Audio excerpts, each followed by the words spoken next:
will be with you always.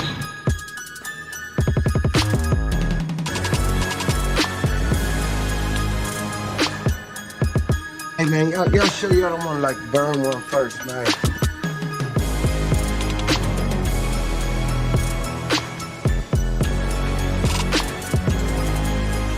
Why did you say that name?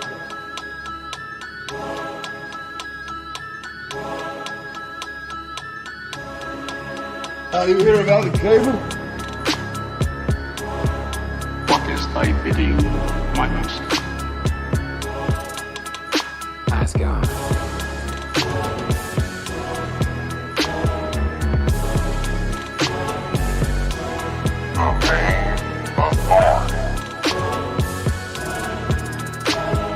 Forever, forever, ever.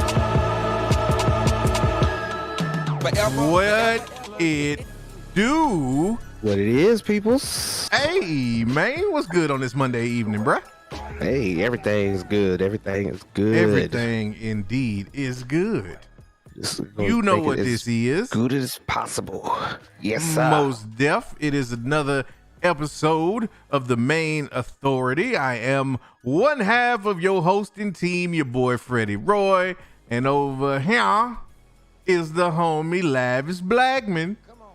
And y'all know what this is, man. We come in here, we chop it up with y'all at least twice a week, talking about that nerdy and everything in between.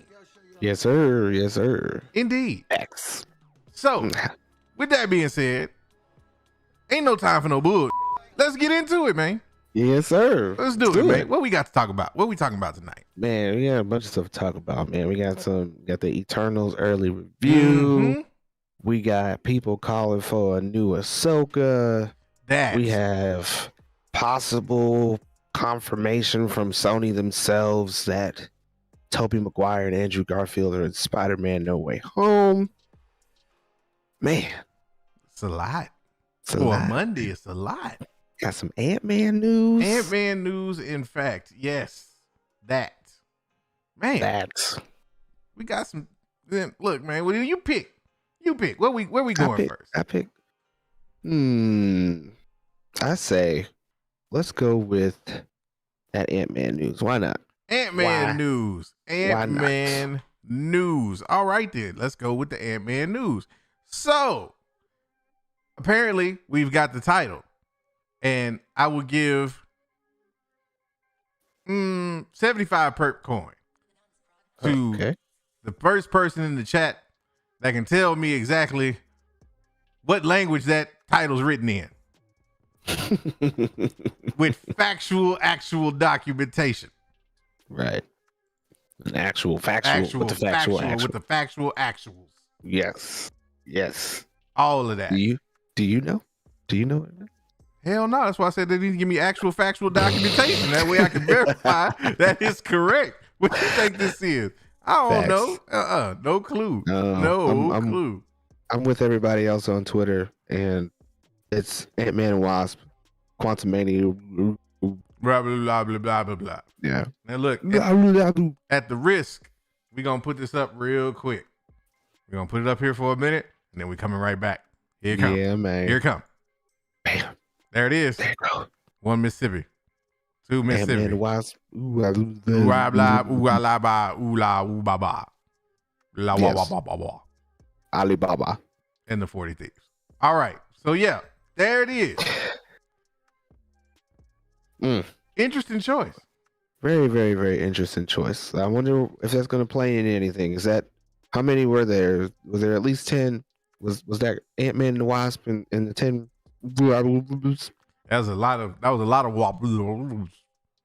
Looks like my turtle when he eats and he blows out bubbles. Yeah, that's what I got. I immediately got the bubble vibe. I was like, oh, so this is like Prince meets like Doctor Strange meets. It was all over the place, man. I just did. I was like Manhattan. Yeah, it was a little bit surprising. But right, what wasn't surprising was that in addition, Paul Rudd is already putting the homie Jonathan Majors over like crazy. My man talking about how phenomenal it is to see him as Kang the Conqueror and how he is just killing it. Like killing it. It's crazy, man. So, I mean, does that change anything for you in terms of how you were looking at that anyway? Like, didn't you, we kind of was in the same boat feeling like dude was going to kill it regardless anyway, right? Yeah. Yeah.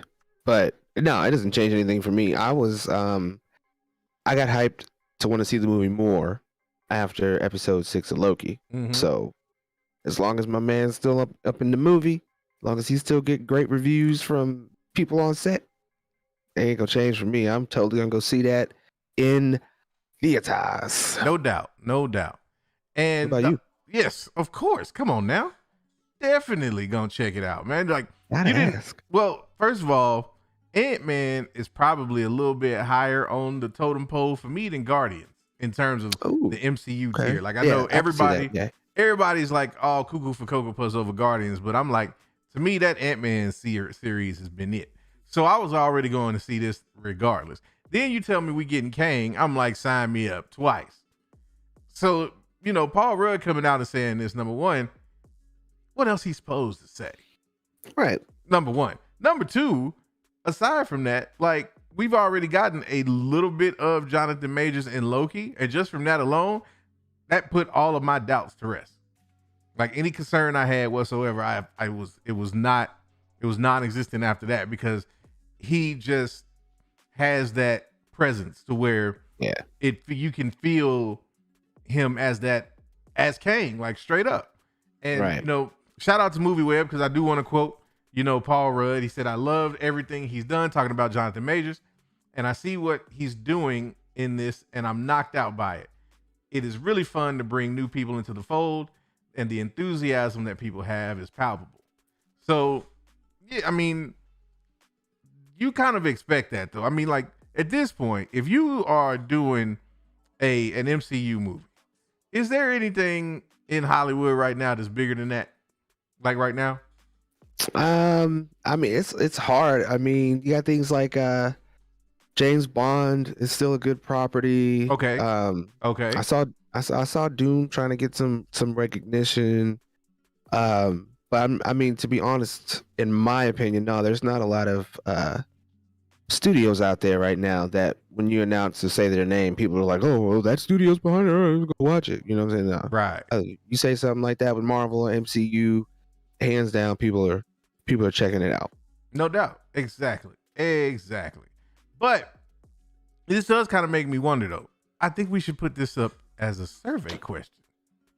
Ooh, sure. If you were an A-list actor and could be in any movie franchise you wanted to, would you pick the MCU, DC, Star Wars, or Fast and Furious?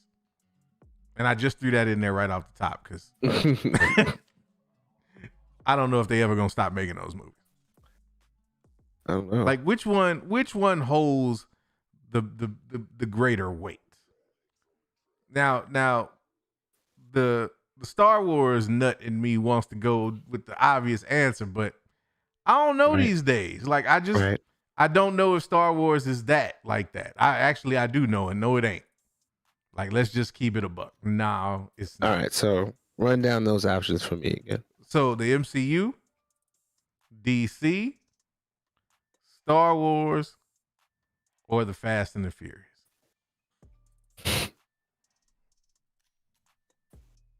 I say right now the over-under for Fast and the Furious is 2. Fuck. Dude, my keyboard is peeing.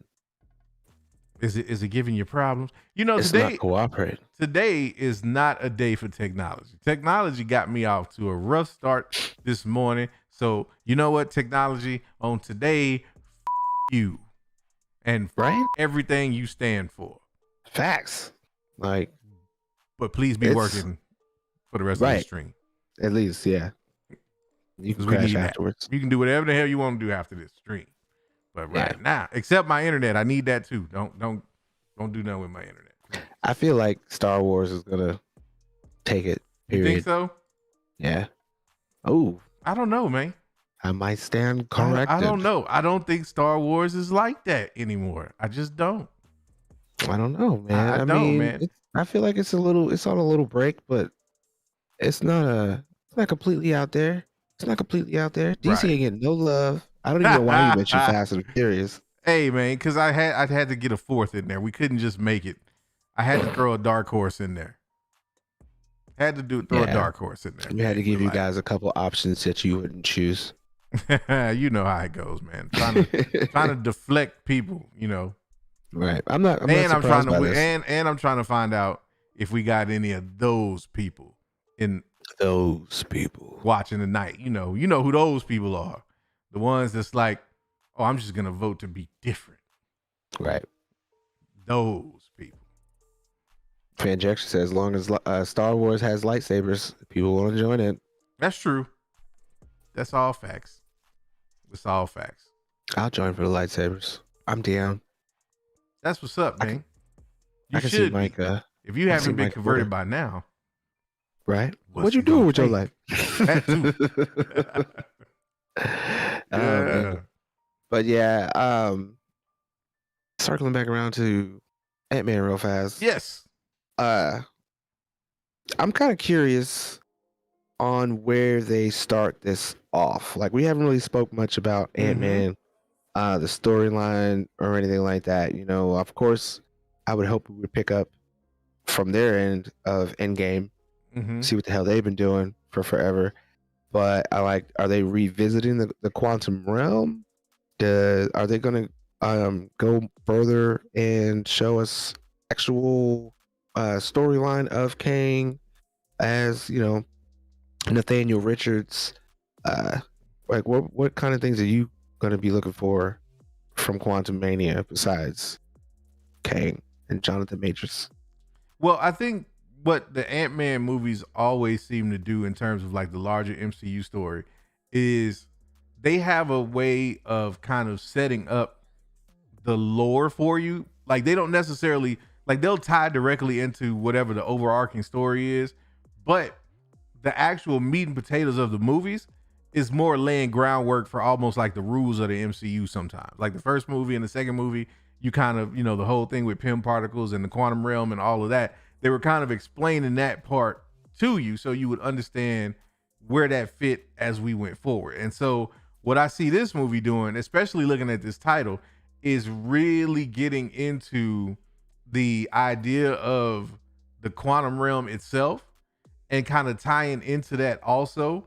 And like, maybe we do, I'm pretty sure we're going to end up going down into the quantum realm and finding out more than likely that that's where the TVA was or resided, was there within the quantum realm. I can't remember what the name of the city is there, but I think that's what it's getting. I think that's what it's going to boil down to with this third movie. And the one thing I don't know is what part of that will Ant-Man, like, what is his role in this whole thing going to be? Right. Like, right. how is this going to, now I do think like going forward, he's going to be probably a little more involved as opposed to the way he was kind of like off the bench a lot with the first two movies. Like or with the first Infinity Saga, his role was kind of him still trying to get in where he fit in.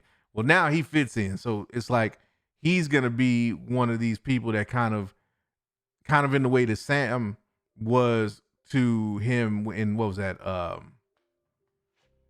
Was that Civil War? Yeah, at the end of Civil War, how he and Black Widow were kind of stewarding the newbies or whatever. I think Ant-Man's going to have a little bit of that going forward. And so it's like, I'm interested to see if they establish any of that in this movie or if they really focus on whatever's going on with Kang and how he's going to like be involved. Because we know at the end of this movie, Kang's still going to be doing Kang things. You know what I'm saying? Right. Like, Kang's not going anywhere. So do we see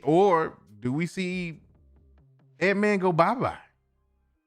Right. You know what I'm saying? Like, how will this one end? Do we end this with the victor? Will this be one of the first MCU movies that ends on a cliffhanger?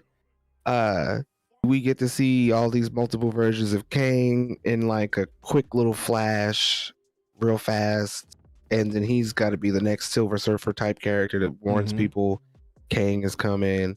Like this one for me, I think besides things like No Way Home and Multiverse of Madness, like Quantumania is pretty much, it's up there on us wanting some answers on how they're going to continue to split this multiverse and show the consequences of it. No doubt.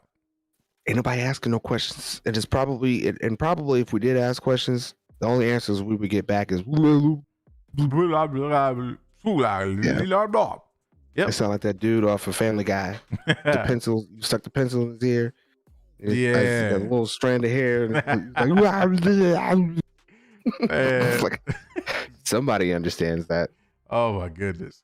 Now you said nobody's asking questions. I do have a question that you just caused to pop into my head, and this might start a debate. So you said that there hasn't been a cliffhanger in the MCU, and at first I was going to jump down your throat to say Infinity no, they're actually. War, but hold on, yes. See, you thought I was going to go there, but here's the question: is that really a cliffhanger? Because I would present to you, no, it is not. I would say Infinity War was not a cliffhanger. Right. Because you got the resolution to that story. Well, and Thanos did what he said he was going to do. Right. You knew that was going to happen. So. I don't feel like Civil War was a cliffhanger either. Because that ended with them training, starting to train the newbies, right? Was that movie? No. That was Winter Soldier. That was Winter Soldier. Okay. So how did Civil War end? Civil War pretty much ends with them catching Zemo. Black Panther catches him, brings him back. Oh yeah. And they fight Iron Man. Winter Soldier and Cap fight Iron Man. And then they kind of divide from there. Oh, that's right, because he showed up to come bust them out. Yeah, you getting that? Yeah, and all of them. Yeah. I mean, if you split in hairs, maybe, but I still will stand by a cliffhanger. I will stand by Infinity War not being a cliffhanger. You got the end of that movie. You might not, because here's the thing: if you don't know anything about the comics, and you had gone to the movies and saw that could have been the end of that movie. Thanos could have been done. We didn't have to have a continuation of that. Now, we knew that there was going to be one, but that wasn't a cliffhanger. Wasn't a cliffhanger. I don't care. No. I don't care. It was just how passive aggressively Adam tries to say that it was. Right. No, bro. Not a cliffhanger. Yeah, it was just a movie that couldn't be told all in one. And it was just best to break it up in two. But we knew, right? Yeah, exactly, T-Rev. It was a part 1 and a part 2. Now, hey, mama. Now, what was it? Let me hold on. Filter activate. All right, so we good now. So, hey, Miss Good, how you doing? No. So, dang, I lost my train of thought. God.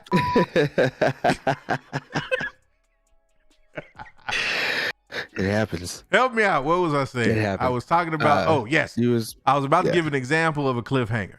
So to me, cliffhanger is Matrix Reloaded and Matrix Revolutions.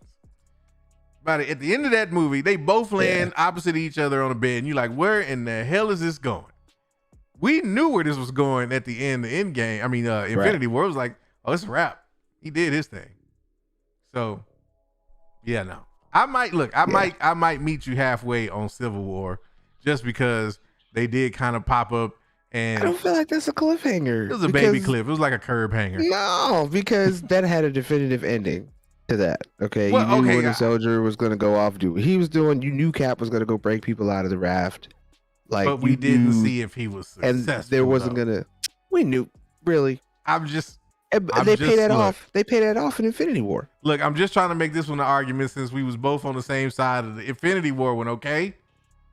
I'm trying. But look. You're doing a good job, though. But look, what I'm saying is, you didn't know what Cap was going to do. Cap might have showed up and then all of a sudden been like, this isn't right. Right. and left. Yeah, I doubt it. You see what a raft was? Huh? That raft was I'm just out. saying. He's still. I mean, look. I Hey, don't know, you know man. what? He said the entire team you fell in love with for 7 years broke up. Sound like the Lakers to me, man. Right. Like these things happen. Ask the '95 Cowboys. Right. Mm. Right. Exactly. I'm trying to tell you, man. These things happen. People get together, they break up, man. What can you say?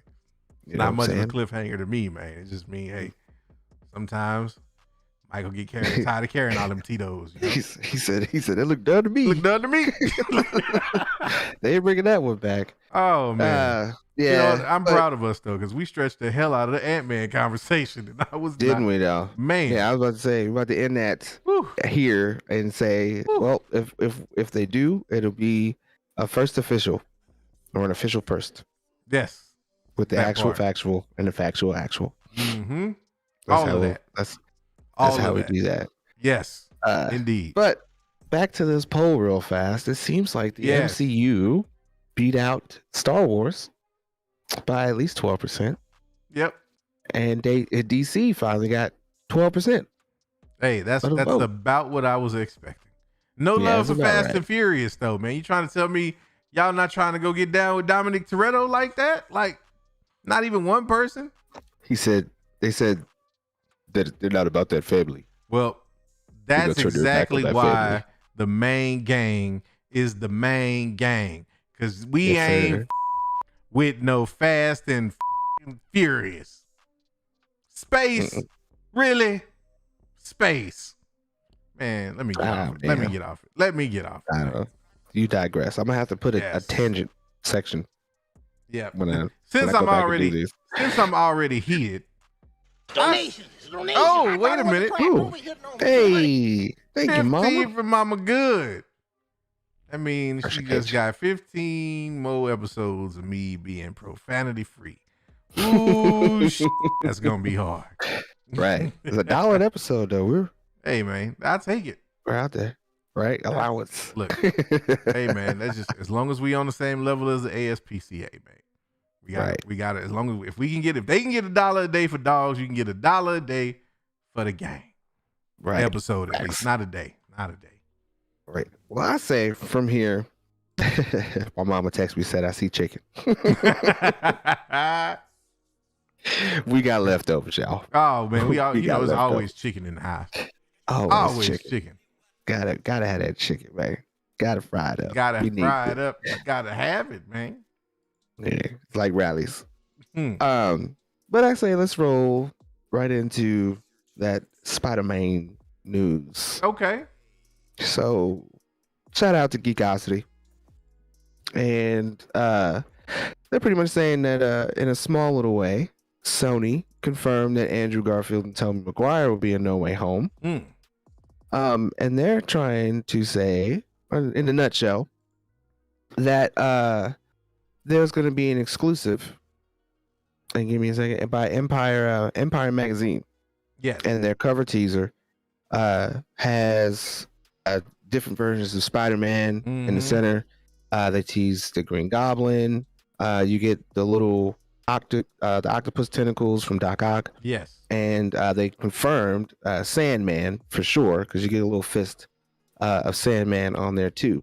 Did you notice the one, or did they mention the one that's not confirmed but real iffy? I don't know. I don't think they did. See the black web behind the Spider-Man mask? Yeah. Oh, you're talking about Madam Web? No. Talking Venom. Oh, Venom. Yeah, I noticed the black I'm just web. saying, man. I saw that and was like, Right. Venom, maybe. Right. I don't know. It could be Venom. It could be Madam Web. I think Madam Web's a good one for that too. I don't even know if I would be able to wrap my head around what they would make Madam Web look like. Oh man, I'm gonna tell you right now. It better look like she did in the animated series. That's what I'm thinking. Like she better be in that chair, chilling in the red velvet with the gray hair and the scarlet glasses. Yes. Like she better be every bit of Madam Web Yeah. And I want her to be a new character. Okay, don't go messing with me and making Marissa Tomei the new Madam Web No. from a different multiverse or some like. Don't do that. No. Meryl Streep. Don't do that. Yes. Meryl Streep needs to be Madam Web. Yes. If we ever see that she's casted anywhere and they won't say for who, we already know. We already know. It's if you like hear Agatha. Meryl Streep anywhere near Spider-Man, you already know what that means. Already know. But yeah, so they're saying that you get a couple extra Spider-Man symbols in there, and they believe that it's a nod to Sony saying that there's going to be more than one version of Spider-Man in this film. So it's kind of like an indirect confirmation. They're not coming out and saying, yes, these two guys are totally in the movie. Right. But because they are, they got that exclusive, and they have that cover that has some small hints and clues to it.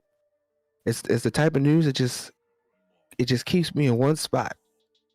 Somehow. What spot is that? I'm talking to you guys through telepathy right now. What spot do they keep you in? They keep you in that spot that kind of hypes the movie up even more. You're still wondering. Yeah, well, I mean, but okay, for the uninitiated, right? Yes, you are still wondering. But for those of us who Donation. It's a donation. I thought it was a second player with the $2.22 sauce even gave us the sales tax for us to make sure we had enough for the bottle. Right. Appreciate you, man. Appreciate you, man. It's awesome. Always beautiful. Love to see it. But yeah, man, I'm saying, I was saying, and then I actually lost my train of thought again because I started thinking about sauce. I got lost in the sauce.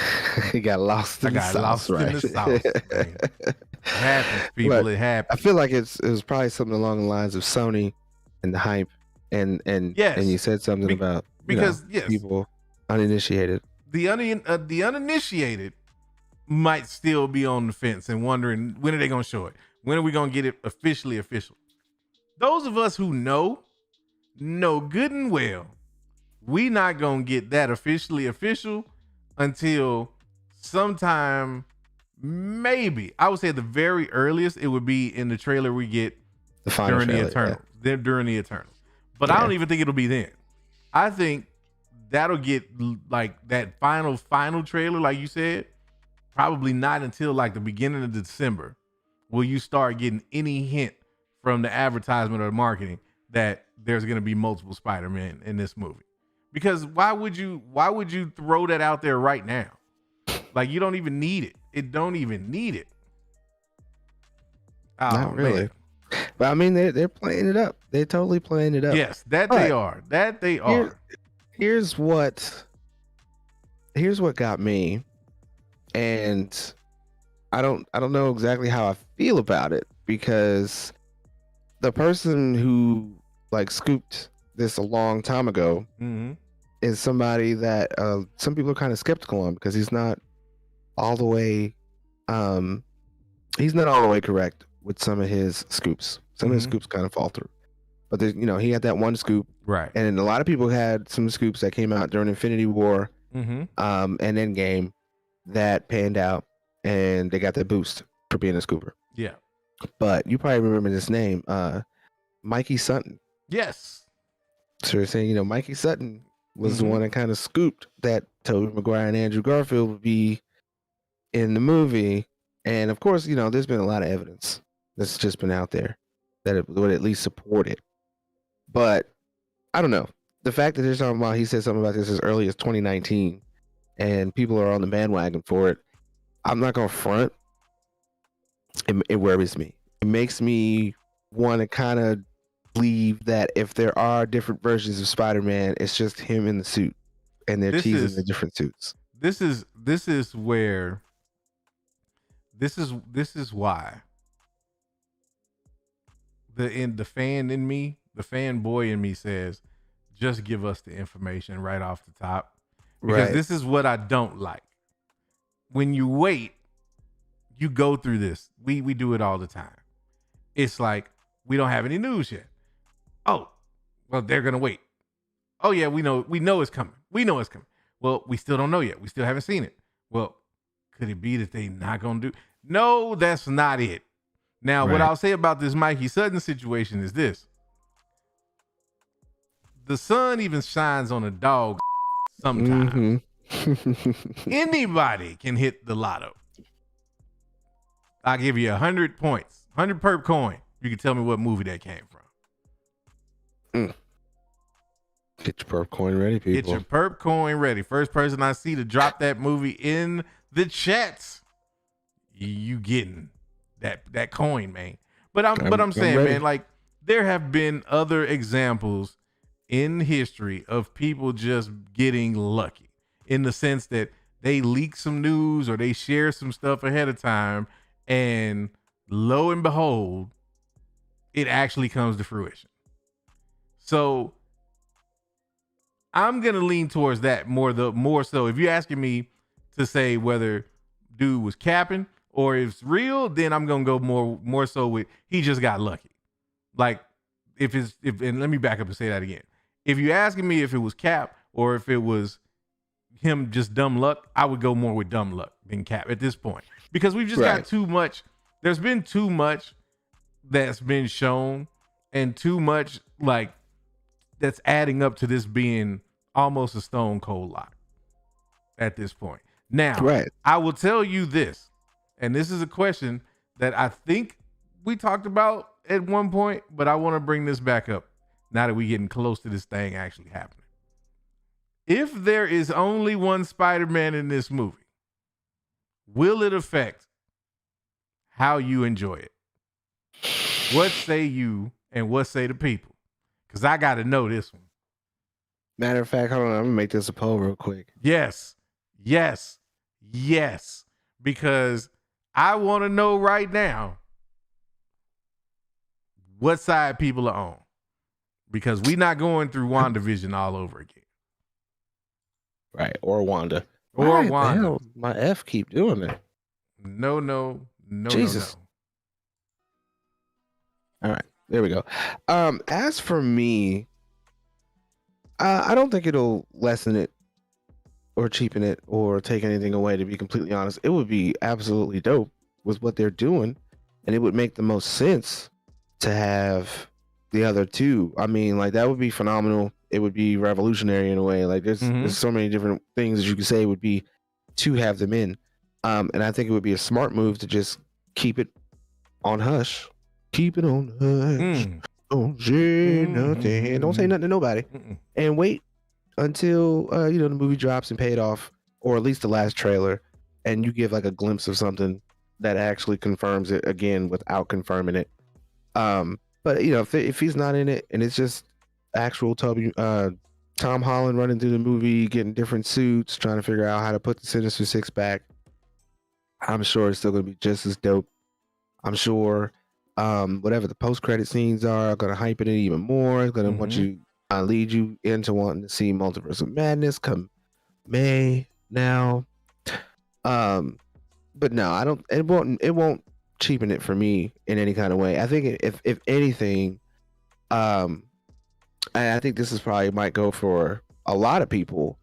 Is it would just make me that much more skeptical of both the studio and a lot of these scoopers out there. And it's, you can't help it with the scooper stuff. It just sucks that when the studios purposely put things out there that mislead the scoopers to make them look bad.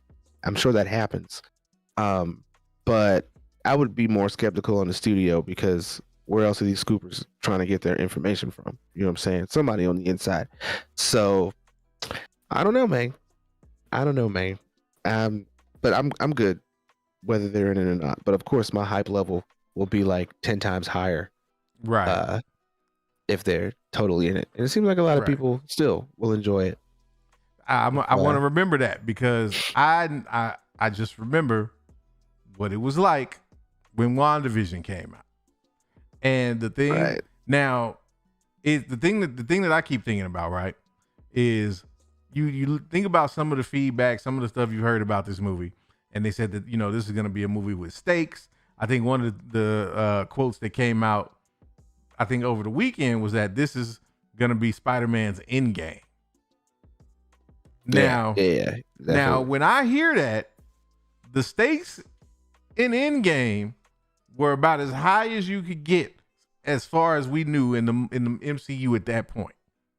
So if the stakes are going to be that high, then who died?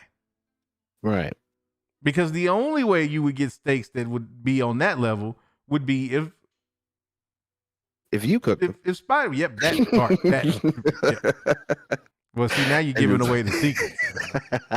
Now you're giving away the secrets. Oh no. Oh no. yeah. See, if you didn't say that, people would have just let that go by.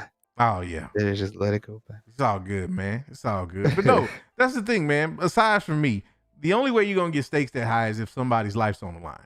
But that means you gotta ask yourself, are they gonna kill Tom Holland off?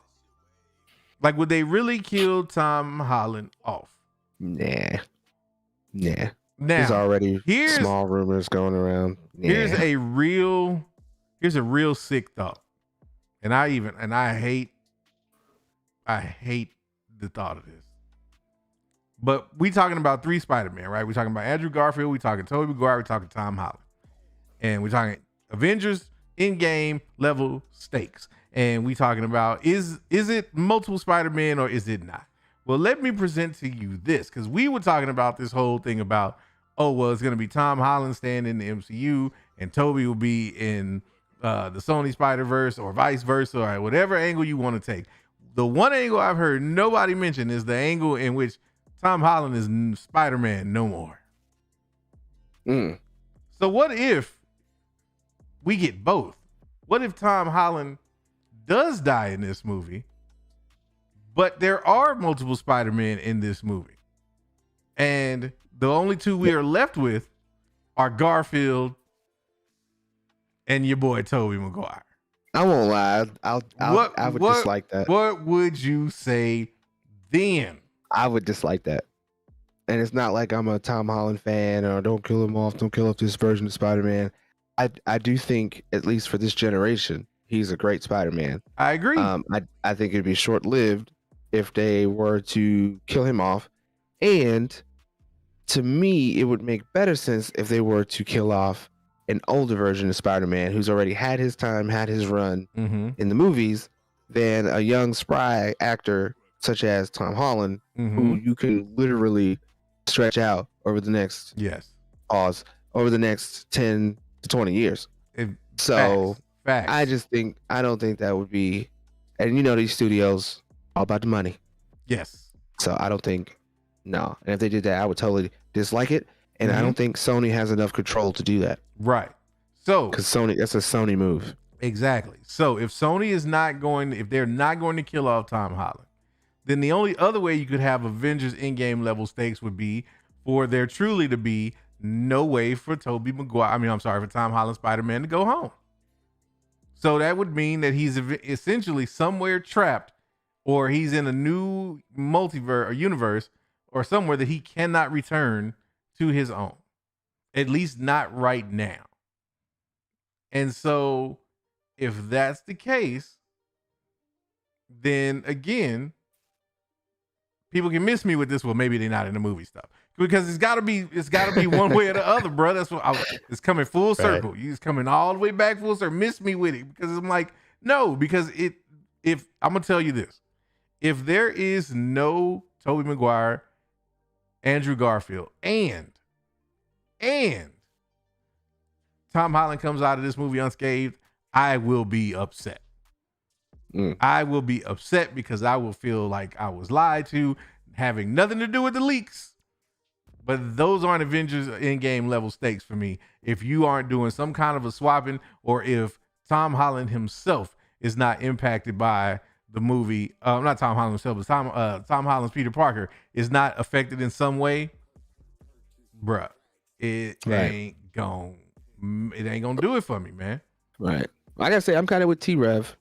I seen him in here earlier saying that Ned would be a good candidate to have a life on the line, especially since Ned don't count. Like Ned's important. His best friend. Ned's his best friend, but that's not big enough. That's not Endgame. That's the you trying to equivalent. kill Aunt May? That's the equivalent of Rhodey getting killed in Endgame, and that being the ultimate sacrifice. That's what that is. Nobody cares about Rhodey like that.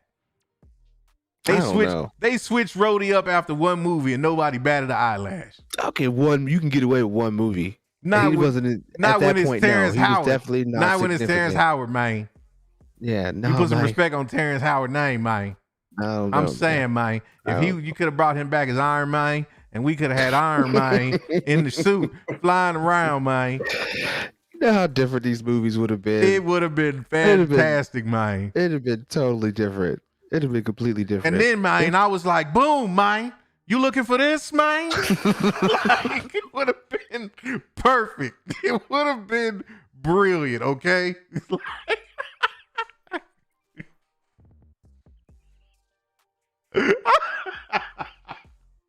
What's wrong, man? What's wrong, I hadn't man? even thought of that.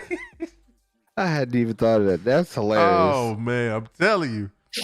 That is hilarious. I need somebody to make that video. I need y'all to deep fake Terrence Howard and somebody do that for you. Yes. I was like, boom. Looking for this, man? You looking for this, man? Oh, man. I got nothing for that. That's too spot on. I can't dispute that. Man, I like that. I like that. That might be a commercial. That might be a commercial. That totally might be a commercial. I have to clip out some Empire videos. Try to tell you, man. What if Terrence Howard was Rhodey? That's a what if episode we need right there. What if Rhodey had never been recast? So what? So you trying to put Ned and Aunt May on the line in order for this movie? Still ain't enough. Still ain't enough. No, damn, you trying to bring Uncle Ben back from the dead and then kill him again? Something. They got to do something, man. They because he's already lost Tony. Like he lost Tony. So like if he lose, like to me, if he'd have lost Ned first, then Tony, then I'm like, okay, damn. But it's like you lose Ned now, and it's just that's not. You still got to way home after that. Like that now, if you kill off now, I will see you halfway on Ned and Tony. But there's still MJ. So if you want to give me the no way home, then I need all three of them to go. I need all three. I need MJ, I need Aunt May, and I need Ned out of the picture. Then you can talk to me about some no way home. Trying to get rid of everybody. I'm just trying to keep the stakes where the stakes need to be. On the grill. Medium well, not well done. Don't burn the steaks. Don't burn the steaks. Just lightly burn the sauce. Yes, just the sauce, just crispy. Around the edges. Yes, just around. Oh man, look, boy. Next week, about to cut the stream off. Change your life. Change your life and pause. But yes, right. I was just gonna say, my meat gonna change your life. Pause. Because nobody knows. Nobody knows. There's no context on that right now. No, can't give you any. But while you over there trying to take people out of it, apparently No Way Home is trying to introduce some people because Tom Holland, shout out to Screen Rant, Tom Holland kind of teased a mystery character in an interview earlier. And he said he detailed the scene and he's called it one of the coolest ever. The quote he said is, "It's one of the coolest scenes I've ever shot." Said it's 4 people sitting at a table having a conversation about what it's like to be a superhero. And it was amazing. So the other day we watched the scene, my brother and I, and our jaws were on the floor. So then there's at least 3 of them people are Spider-Man. Like yes, period. I would say at least 3 of them are Spider-Man. Yeah. Who's the 4th? Right. Who Doc could Strange? That mystery character be? Well, no, because we know Doctor Strange is in the movie, right? So but I don't. For him to want to keep that under wraps, it would have to be. No, it would. I think what I'm saying is, I don't think to keep it under wraps, it would have to be Tobey and Andrew. Like that's the only 2 people that you need in it to make it like this amazing thing for him, because he's sitting there going, he's like literally sitting there going, holy shit, I'm sitting next to the 2 Spider-Men that preceded me. And I've got Doc Strange right here. This is crazy. That's all it would take. Now, I agree with you. He says, okay. So for more context and clarification, Holland explains that the tableside interaction is between him, Aunt May, and Happy Hogan. They don't say who the fourth person is. Now that's interesting. Right. For it to be one of the coolest things he's ever done, like for him to be one of the coolest things he ever shot. Yeah. Man, I don't know, man. I don't know. That's because like I said, we know we're getting Alfred Molina. We have no idea who Green Goblin is going to be. This is. I don't know. I mean, it's a mystery character. Yeah. I mean, yeah. It's who knows.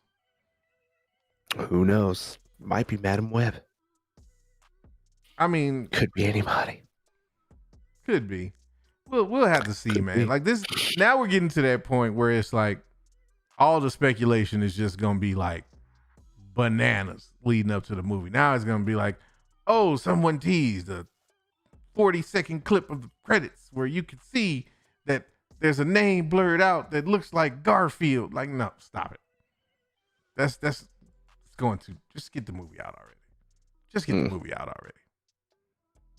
Yeah, well, we will be getting that movie, and it will be something to talk about.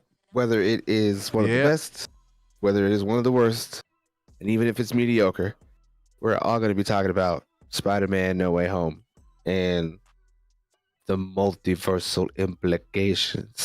It's going to come out of Multiverse of Madness. Yeah, man. So yes, indeed. I don't know. We'll have to see and wait for those early reviews, but Eternals. Eternals got an early review. It did. It did indeed, and it's not looking like it's one of the best and brightest of reviews that I've seen, especially from an MCU movie. Yeah, seems like Scorsese's over there like, ha! I told ya. Yeah, damn MCU movies. Let me tell Scorsese something. All due respect, man. Go sit in a corner of the old folks home. Right. Like, we get it, man. Like, but how many crime movies, like mobster movies, you gonna make, bro? Like, oh, we get it. We get it. Anyway, yeah, man.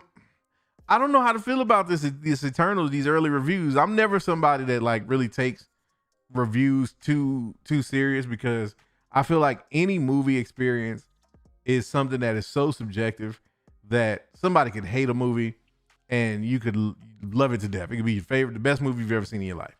So the one thing that does bother me though is that a lot of the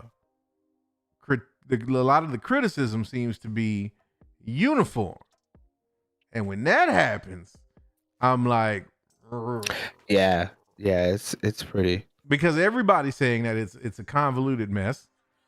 Yep. And everyone is kind of speaking to the fact that there's certain plot points that, while you can understand it in the sense of the story they're trying to tell, it's like, well, why didn't we know this beforehand? Right. So it's just like, I don't know. I think this might be, and the thing that I'm thinking is, it's either one of two things, at least for me. It's either that the movie's all over the place and they tried to make it something that it's not, or that like they tried to do too much with the movie, or the people who are giving these opinions are people who don't understand the context of what the rules are in comic books, in comic book stories. Because the one thing that when they started talking about this movie right off the rip, and he started talking about introducing Eternals, that was where I started kind of asking, all right, is this the point where normies check out? Does it get too deep for normies when you start talking about the Eternals and powers that are beyond what we've seen with the superheroes, but not necessarily the top of the food chain? Like, when you start reorganizing the totem pole, do normies go, oh, this is too much? And so I wonder if that's a case, if what we're seeing with these reviews is a case of that, or if it's just really all over the place that way. Right. Well, shout out to CNET. So they're saying that some critics are saying that the film tries to accomplish too much, making it messy and disappointing. One of the titles here says overstuffed and messy. So we have one reviewer here, which is Brandon Davis. Shout out to Brandon Davis on Twitter. Follow him at Brandon Davis Beauty. And he rated it a 6 out of 10. He said all the right tools, but an uneven, overstuffed story. It makes you more excited for characters' futures than their presents. Great visuals, funnier than expected, ambitious MCU expansion, but not super engaging. And then he says Kumail Nanjiani tremendously steals scenes, which I'm actually not surprised at CNN, because he's definitely got that look. Like, he's gonna be the Leo of the pack and just want to be out front. So, but yeah, so a lot of people saying, it's they have all the tools there, but it's just incongruous. It's not in line or lined up, which makes me wonder which parts that they may be talking about. Do they bounce too much between the past with the Eternals, showing them in the future? Do they kind of confuse people or lose people when they're talking about the Celestials? Is there enough backstory? Maybe when they mention Thanos, if they do mention Thanos, where's that go? The Deviants, are they covering the Deviants enough to actually make them an actual threat or a mild threat throughout this movie? Because they show up again, toward the end. Right. So I'm kind of wondering where it is. So we got CNN's Brian Lowry. He said the movie's structural flaws offset its stunning visuals and strong performances. He said, though he noted that the film is certainly interesting. See here, we have Brian Truitt of USA Today. And he said the filmmakers may have bit of more than they could chew. And as they were tasked with covering more than 7,000 years of history while introducing 10 very different characters. He said, unfortunately, the unexceedingly earnest narrative struggles to juggle its many subplots and tries to do too much in its hefty 2 hours and 37 minutes. So it seemed like maybe the Eternals would be something that would have been better if they introduced it or at least spread it out across the franchise. It sounds like they probably tried to explain too much of the MCU in this one movie, and it doesn't really let you get tethered to the characters, I would say, it seems like. But it sounds like there's just too much going on. A lot of them are leading off with the Guardian, Steve Rose. He said there's too much going on. So one of the strengths of the MCU to date is how it has taken time to define each character individually and lay out the grand narratives over successive movies, building a sense of momentum. Here, it's all thrown at us all at once. It's like coming into an Avengers Endgame cold without having seen any of the preceding installments. So now that's telling there. So hearing all of these reviews, I changed my mind. I think this is going to be one of the dopest MCU movies that we've gotten post Endgame. Right. And because what I'm hearing as I'm hearing this is a bunch of people going, I don't get it. Right. And that's the thing that, like I said, this is where I feel like there's going to be a line. And I'm not saying this is going to affect the MCU in any way at all. I think they still going to sell tickets like crazy and be making money hand over fist. But I think there's going to, the Eternals will be one of those movies that you kind of file away for the sweatiest of sweaties of the MCU. Because this is a movie that is doing a lot to kind of establish lore that has already been pre-existing. So a lot of this is because they're telling a story over 7,000 years. It's going back and it's covering stuff from way back then, but also trying to keep you up to speed with what's going on with this timeline of the movie, which is what, the course of a week, I think, maybe, if you in terms of what's going on in the actual present day, day. So it's gonna be like you would expect that going into it. And I think what I'm hearing is people that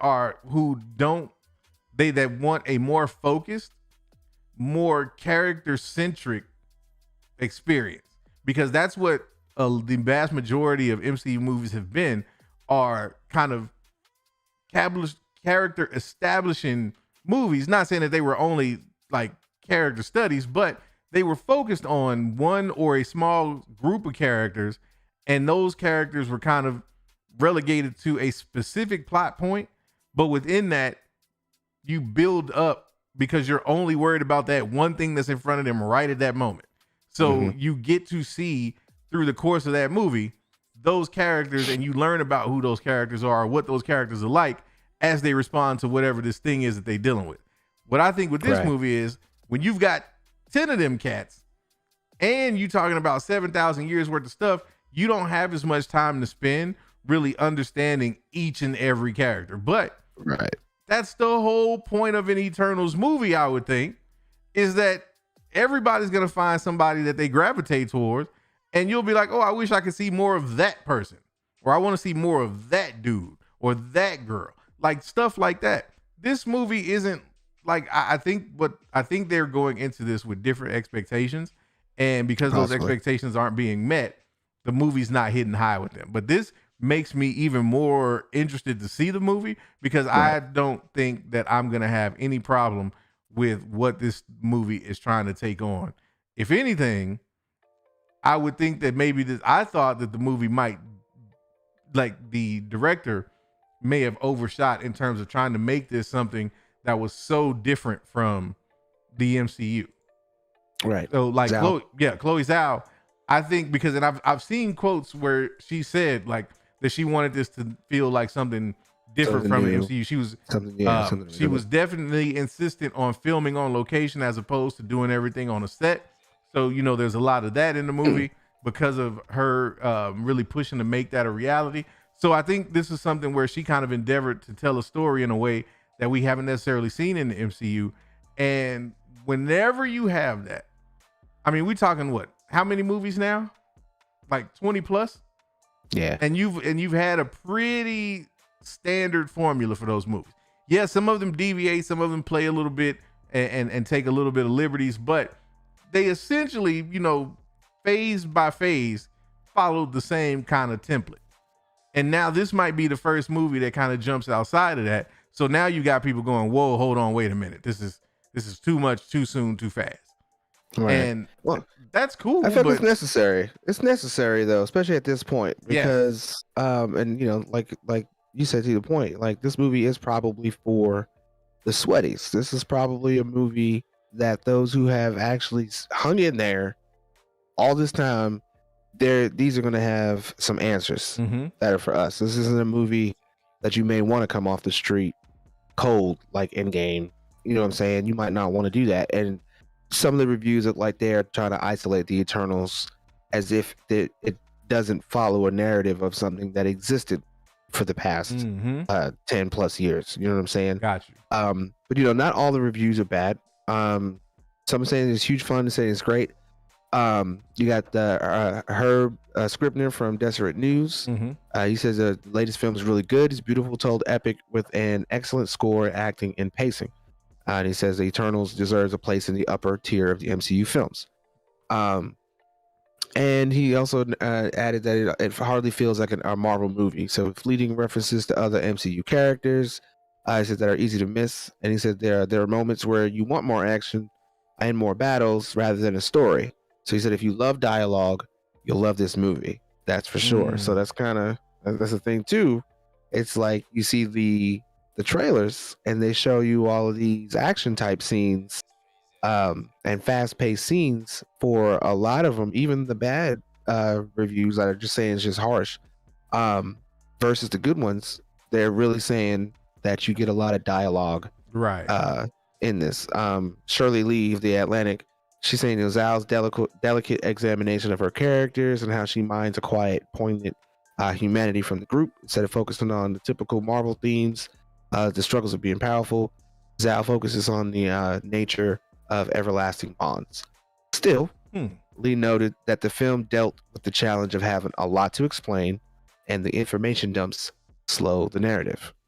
So I feel like you may get kind of consumed in really quick with learning that the Celestials, they have the judge and what they're trying to do, the whole thing about life and maybe trying to create another Celestial on the planet.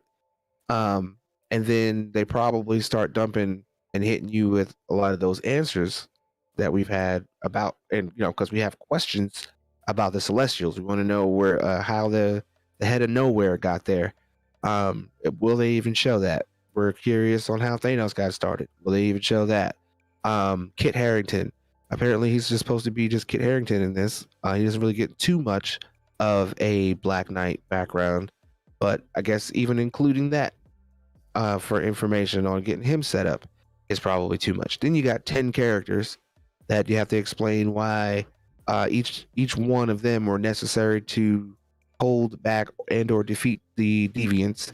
And then you got them breaking up, and then you probably got right back to the snapback of the Celestial threat all over again. So I could see how there's like a lot to explain and having to just quickly dump the information. But at the same time, for me, I guess the biggest reason why I don't have a problem with that is because it's not like you're only gonna get to see this one time in the movie theaters and then it's going away, and you are left to sit and ponder on your own from what you saw from the one time you saw it. All the information dumps. I think that it's kind of viewed that there could be sequels to this, and it's again kind of like a history lesson in a way, and it'll be the only movie that will do that will most likely give you the complete history of the MCU starting back from 7,000 years to the Celestials, and it's going to probably set up more cosmic things. I think most likely, however they present the Celestials, will give us a great look on how they're going to approach doing Galactus. And I'm kind of curious to see what kind of cosmic Easter eggs we're going to get out of this that these reviewers probably haven't really had the time to sit back and absorb and see. We could easily get Galactus tease. We could easily get a Silver Surfer tease. Even if they're not in your face. Right. That's the thing. We still have to wait for the movie to officially come out for people to actually like look at it and take stills and blah blah blah blah. To see everything that this movie has to offer. So I think good or bad, even these early reviews still might push people to go see it. And shout out to T-Rev for showing me the tomato meter. Apparently Rotten Tomatoes even scores the movie 75%. It's not bad. And it's got a 6.3 out of 10 on the average rating. 36 of it being fresh. So I'm guessing it looks good. They hit all the marks on a visually stunning movie. It's just there's some cracks on the storytelling. Yeah, I mean, like IMDb has it at a 6.5, so everything's kind of the ratings are kind of consistent. Right. My thing is, again, when I hear these reviews and I hear these criticisms, I can't help but ask myself what movie they expected to go see. Because we're talking about a movie that's featuring a group of 10 different people. So, going in from that and the runtime alone, there's not going to be 2.5 hours of nonstop action in a movie like that. Right. So you're not, and I'm not saying that that's what they were going in to expect, but I mean, it's maybe that's the case. Maybe they were expecting to go in and get a wild, crazy ride, like, Avenger style, and see, all this crazy over the top action. I'm not expecting that one bit in this movie. I think, and I already can hear Adam cackling now, I think this is going to be one of those movies where while they don't focus on character development, the exposition with this movie is going to be a lot of character driven stuff as opposed to the action. Yeah, there's going to be some action obviously and whatnot in the movie, but I don't think that's going to be kind of the focal point of this movie. I think establishing or kind of building out and solidifying the lore of the MCU at large is more of what this movie's doing, as a and also or in conjunction with introducing you to the Eternals. And again, it's the first movie. We don't know what they have planned for sequels or whatnot. And essentially, this to me feels like Guardians, and not in the sense of the same type of movie, but a lot of people weren't. I would say the vast majority of people weren't familiar with Guardians.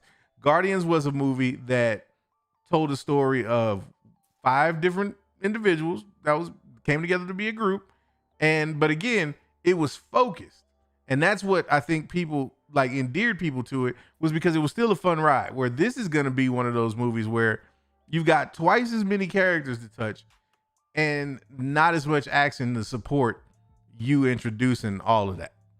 So that's what I think is turning people off. And here's the last thing I will say about critics.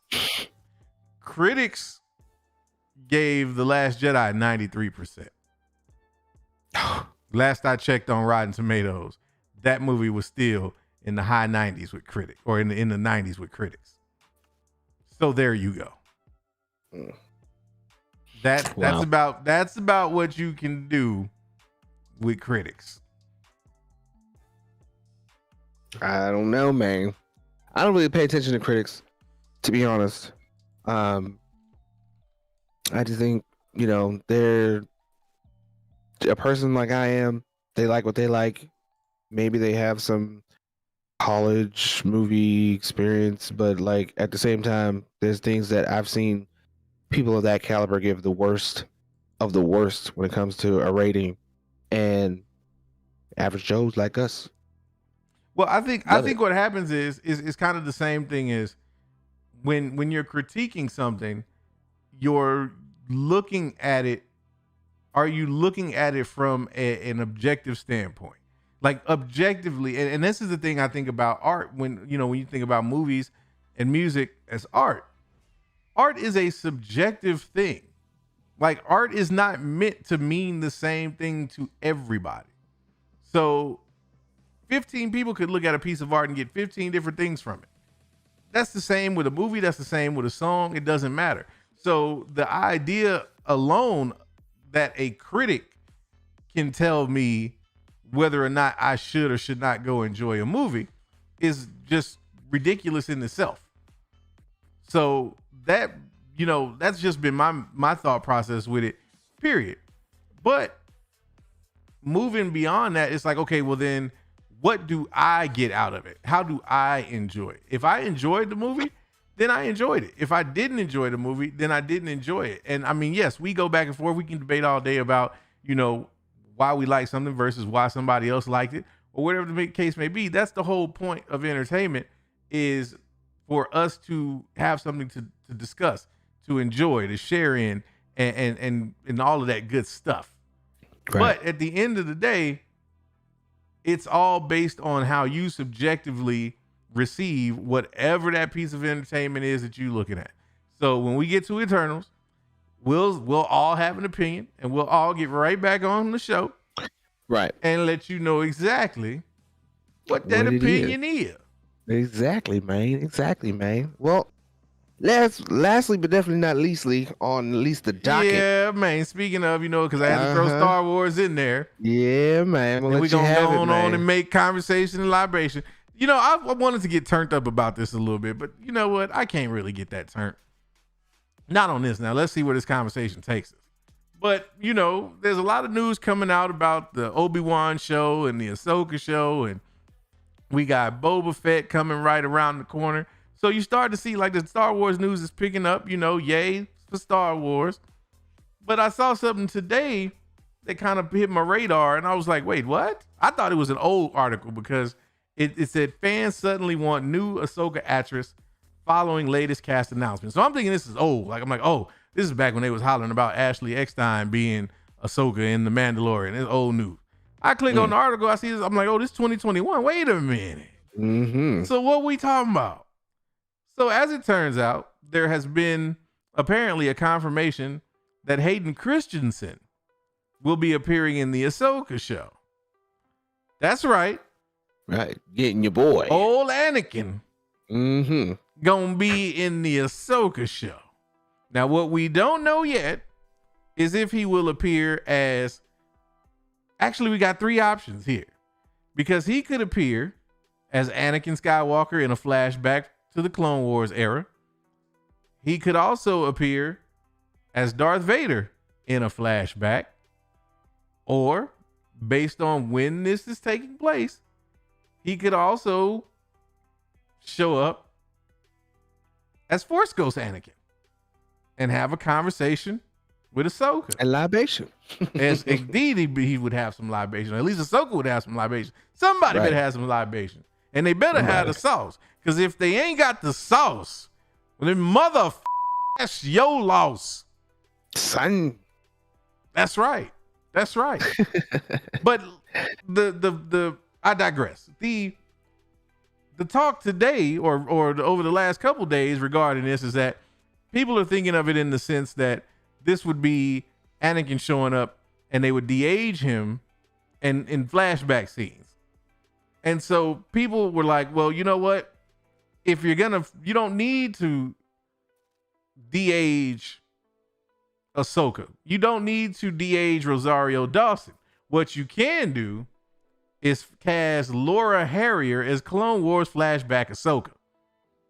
Now, for those who may not know, Laura Harrier is young Peter Parker, Tom Holland's love interest in Spider-Man Homecoming. And so people are saying that she should play a young Ahsoka Tano in the Ahsoka show.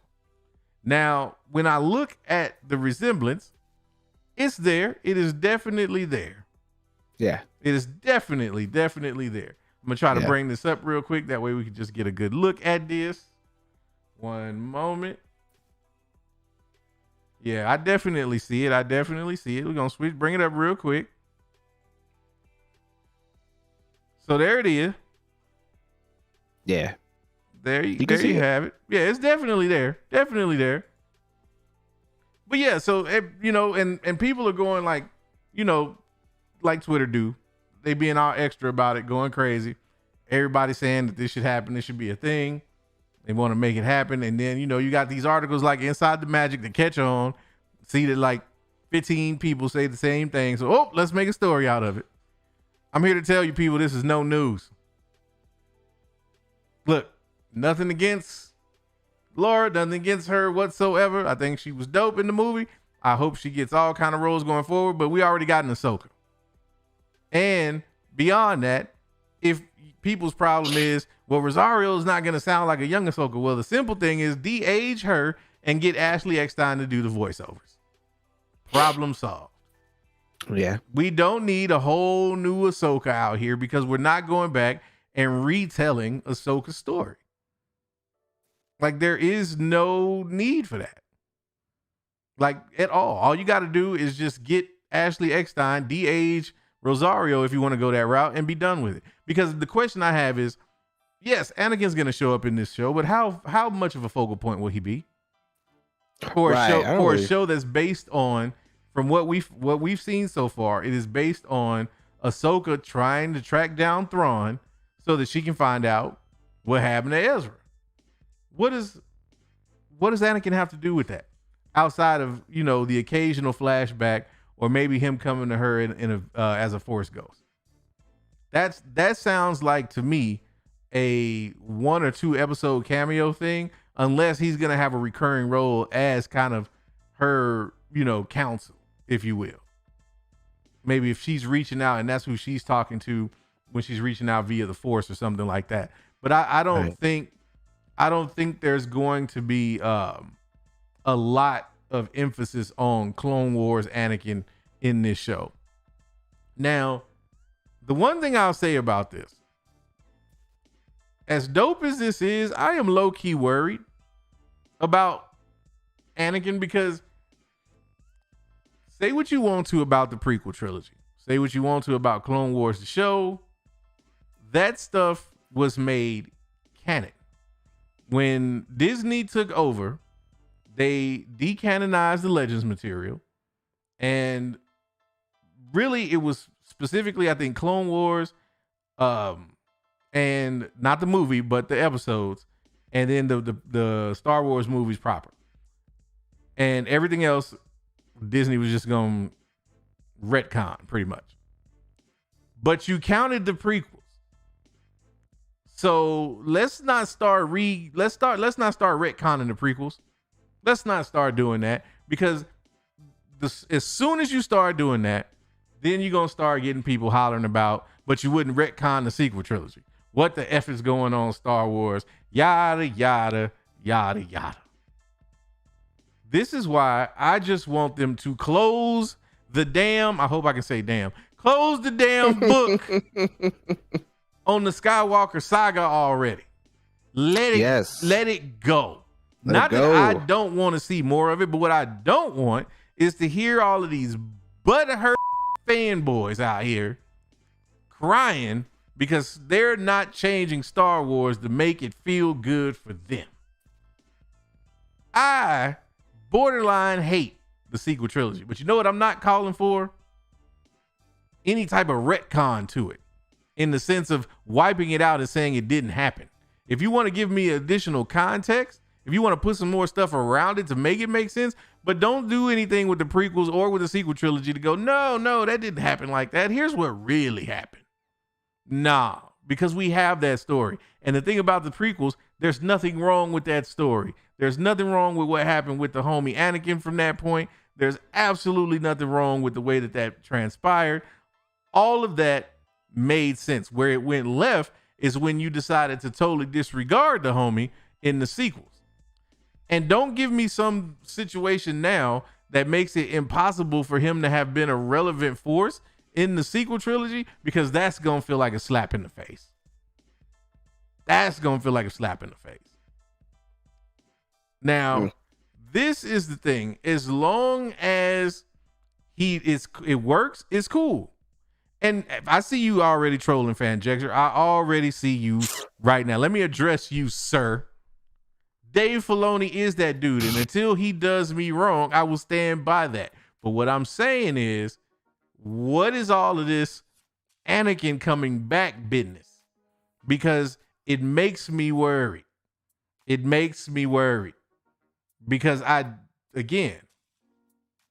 it's not, Filoni has not let me down. But I can see, and again, I don't even think, let me be clear about this. I don't even think Dave Filoni would screw up with how he integrates Anakin into the story. I think if Dave Filoni has the type of creative liberties that we are led to believe he has, there's no way he's gonna F this up. I was too lazy to get to the button that time. There's no way he's gonna mess that up.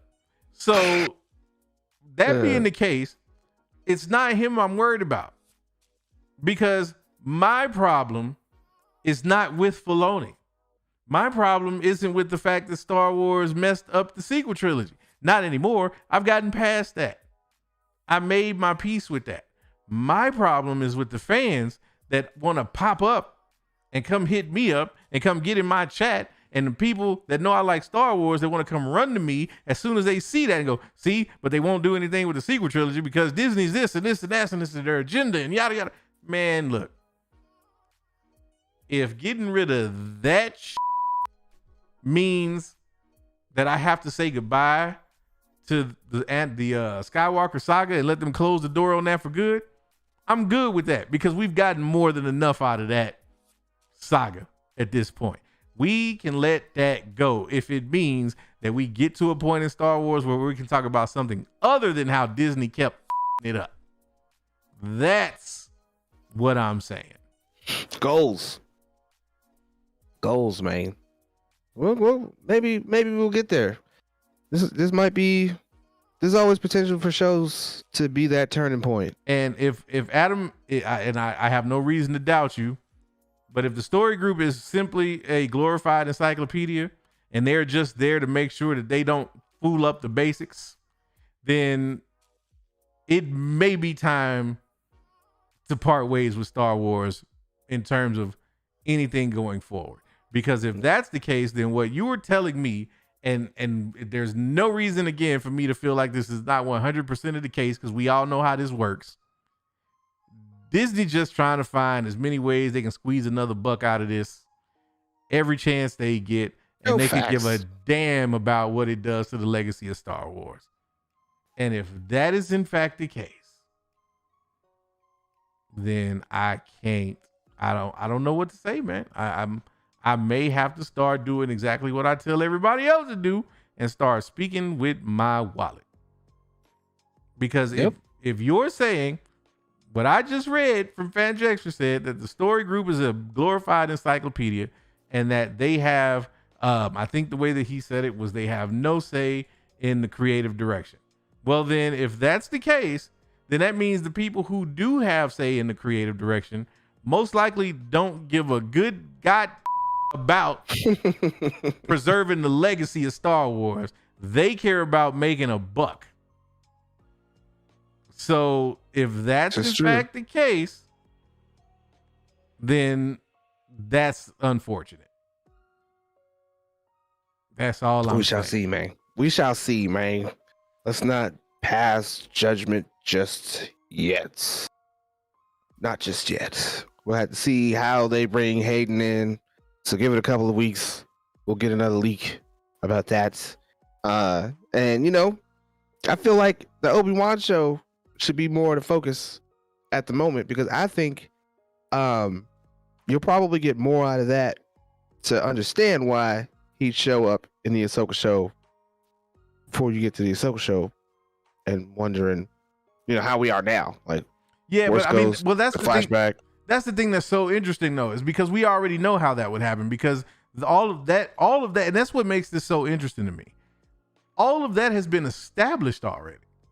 Like if anything that they're telling now is I would think maybe 20% based on nostalgia, but the other 80% is because they're laying groundwork for what they're going to do in the future, or that's what I would think.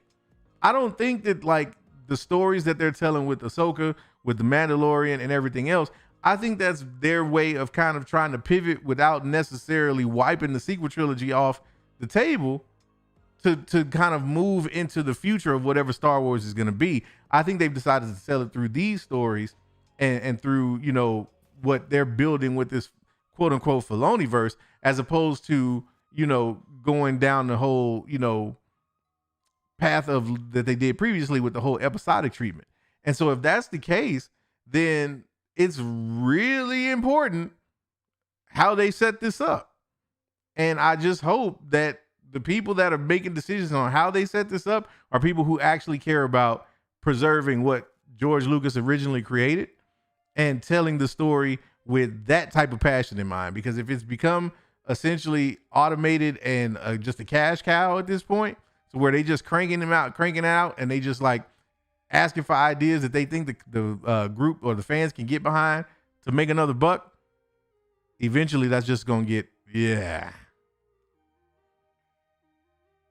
very yeah. I thought you just and maybe we're talking about two different groups of people here. Yeah, maybe we're talking about because Filoni it got you. So yes, Filoni. Then if Filoni's the creative director, meaning Filoni's the one calling the shots, then cool. I'm cool with that. And my concerns with Anakin showing up have nothing to do with me being necessarily, and maybe I said it, maybe I worded it wrong. So let me go back and correct it so that Adam can feel better and go to sleep with a smile on his face. I'm not so much worried about how they use Anakin or Hayden Christensen in the show.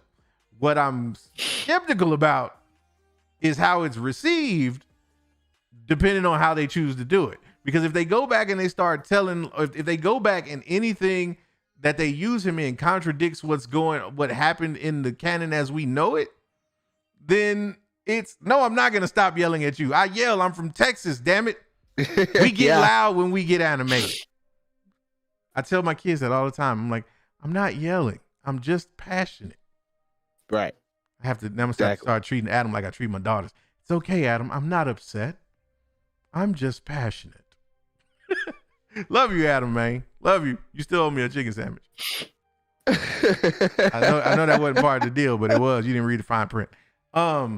But yeah, man, that's all it is with me at the end of the day. I'm just tired of the fan base, man. And I know Disney Lucasfilm don't control the fan base, I just get tired of them, man. I just get tired of. I feel like that's a full circle thing, man. I remember a couple years ago when I came in to even paying attention to Star Wars and the fandom. That's all I hear is I'm tired of the fans. Because there's Damn it, Bobby. they are like Damn it, fans. It's the cliche thing to say, but like Star Wars fandom is toxic as. Like Yeah, that's what I've it's heard. crazy, and I'm just like, who do you think, like, who died and made you the ambassador for Star Wars? Like, no, you're one person, my dude. Yes, we are a fan base, but your specific opinion is one of millions. The same, the changes that you would make to the sequel trilogy are not the same changes that I would make, and probably not the same changes that another person would make. We're just all in agreement that they should have made some changes. That's it. But like, and this is where I feel like certain content creators and certain people end up galvanizing and utilizing our shared distrust with Disney Lucasfilm and turning it into this fandom menace thing. Because a lot of us it's not that deep. Again, I still feel like the people that rage out on Star Wars like that still only represent a minority of the Star Wars population, like Star Wars fandom at large. That's still not. Now, would you say that half of the Star Wars fandom didn't like the sequel trilogy? Probably so. But I would say of that half, there's maybe 10-15% that are like on some totally wipe it off the books and retcon the whole thing and get rid of Kathleen Kennedy like yesterday and sell it Disney Lucasfilm and let George Lucas buy it and give us back. It's not that deep. And I know this because I was at Celebration right at the cusp of people being outraged at The Last Jedi. And yes, we all were in agreement, but it was not like that. Like, people weren't calling for, those people were popping just like nothing was wrong when they showed that trailer for Rise of Skywalker. And I guarantee you that some of those people that were in that audience cheering like hell are some of the same people that then went back home and were like, down with Kathleen Kennedy, this is trash. And stop it, man. That's all I'm saying. And I get it, it's fans, that's what fans do. But like, that's where I start. I'm like, man, just get rid, just do away with the Skywalker saga at this point. At least if they still gonna complain, let them complain about something new. Because the old is getting old. It done got old. It's stale. It's got weevils in it. You don't even want. It's like you can't even see the expiration date on it no more. You're like, how this still even in here? They label don't even look like this no more. What? Don't act like y'all ain't never had that happen in y'all pantry. Oh yeah, especially with that one pancake maker. That's. Oh, we can't say that. So we can't say, damn, I can't say ain't your mama no more. Because it ain't your mama no more. It ain't your mama no more. Right. That part. So, no, you can't. That part. You totally can't. But you know what, I don't know, man. I see what you're trying to do, Adam. Yeah, okay. I'm gonna say don't let Adam get you. And I'm wearing my Last Jedi shirt. That's right. I said it. I don't know. I know I'm they need to expand shirt on that dyad. They need to expand on the dyad. They do need to expand on the dyad. I think it would be lovely. Yep, Adam knows what's up. It would be lovely to see them expand on that. But I worry even if they did. Unless Filoni's the one driving the bus all the way. If he the one telling them, no, this is the way we're gonna work this out, then yes, give me more of all of it. Because I really feel like for those of us who hate The Last Jedi and the sequel trilogy for rational, legitimate reasons, we would be okay with them fleshing it out in a way that at least gave it some semblance of sense. I'm not saying it's gonna clear up all the blemishes. No. I still don't want them to try to go, okay, we're just going to pick up and continue this like nothing happened. Nah, we need to let that breathe a little bit. But if you want to give me a couple of nuggets to make it go, oh, well, I guess it does make sense that Rey and Kylo had it like that. I guess it does make sense that they were able to do all of this stuff that we didn't see before, because now I have a better understanding of what exactly this means. I'm with that. Just don't let the fans near me when they do. That's all I'm saying. Your energy bubble, homie. Hey man, I'm like little Owen today, man. I need 50 feet, bag back. You better learn how to use force and mute. Yep, exactly. That part. Hey man, I just That's how that works. I Jedi mind trick myself and go, there is no internet. Right. You do not believe in socials. You don't care what other people say. No, exactly. That part. You're always right. I don't have to always be right. I just don't need somebody in my face telling me I'm wrong. Right. Right. For their reasons. Thank you, Mama Good. That's what I'm saying. Leave the Jedi man alone. Leave that man Jedi alone. Leave him alone. That part. Hey, I'm down with the suit too. It's 50-50 over here, but Adam is 75% in the chat. Hey man, he's not 75% of that vote though. I'll tell you that. Right. Oh man. No, I don't think it's gonna take away at all, man. And that's the thing. It's like I don't think it's gonna take away from it. I think it's gonna be amazing. And that's the thing we gotta remember. Filoni is the dude doing this, and then Filoni, I trust. I know not everybody, but Filoni ain't letting me down yet. You know, I know people were like upset with Bad Batch and whatnot, but I'm like, man, it was a kid's cartoon. Let's pump the brakes. Yeah. Yeah, people going in with these kids cartoons, man. All you gotta do is say it's canon and that's it. That's it, right? It's like, everything canon needs to be like adult themed, very, very focused and direct to the point. You better quench every thirst of my Star Wars fandom or else I'm coming for you, Filoni. Right. I mean, what you thought? You thought that this property was made for kids? No. Say for the children? Man. You know what? Them kids, man. It's got nothing to do with the kids at all.